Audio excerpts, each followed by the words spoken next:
This looks familiar, right? Let's face it, in today's world, this is what many of us look like for a frighteningly large portion of our time awake. But why?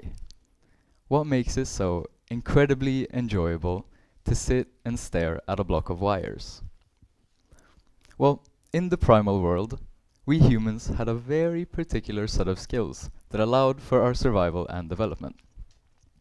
In particular, our dopaminergic reward system pushed us to pursue the things beneficial to us and avoided what would hold us back or hurt us. The chemicals dopamine and serotonin positively reinforced evolutionarily favorable behaviors. Now, some of you might already be aware of it, but the social media on your phone isn't just an amusing app. It is a captivating, addictive, and manipulative source of entertainment. Think about it. It has a personalized feed tailored to your specific humor and interests. A never-ending scroll of videos, music, and slideshows that firmly grasp your attention, and rewards such as likes and comments that make us feel good. These features are not accidents. They are there to activate the mesocortical limbic circuit in your brain, the reward system. They abuse our survival instincts to keep us hooked.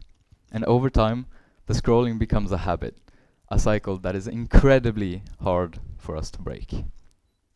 So, if it feels impossible to put your phone down, it is because they made it to be that way.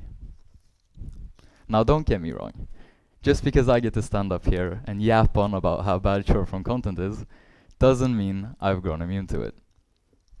I've also had to wake up from the haze of scrolling just to realize that 3 hours of my painfully short weekend vanished just like that. According to the Brown Undergraduate Journal of Public Health, the sad reality is that we adolescents spend around 45 minutes a day on short-form content. At face value, that might not seem like a lot, but over a year, that would be equivalent to 280 hours. That is 2 weeks of constant, mindless scrolling, time completely wasted.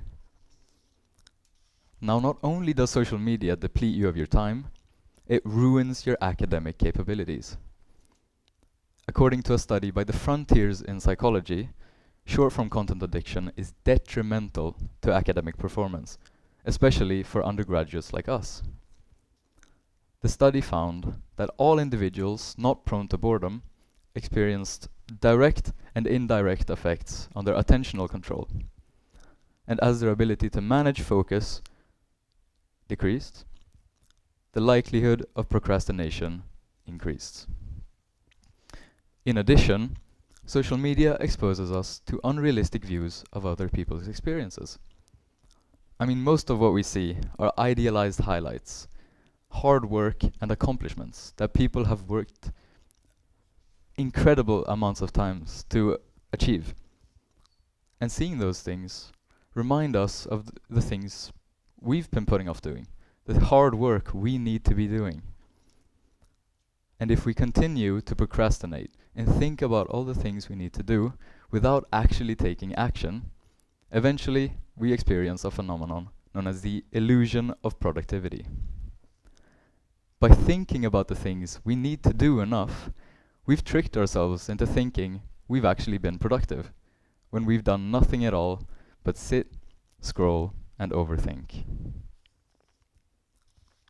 Social media are horrendous. They manipulate us for money, wasting our time in the process. Our performance in everyday life gets worse as procrastination becomes a habit. So, the next time you pull out your phone to satisfy the dopamine cravings, think about all the precious time you're about to waste. Think about all the wonderful things you could be dedicating your attention to instead. Time is our most valuable resource. Do not let an algorithm decide how you spend it. Thank you.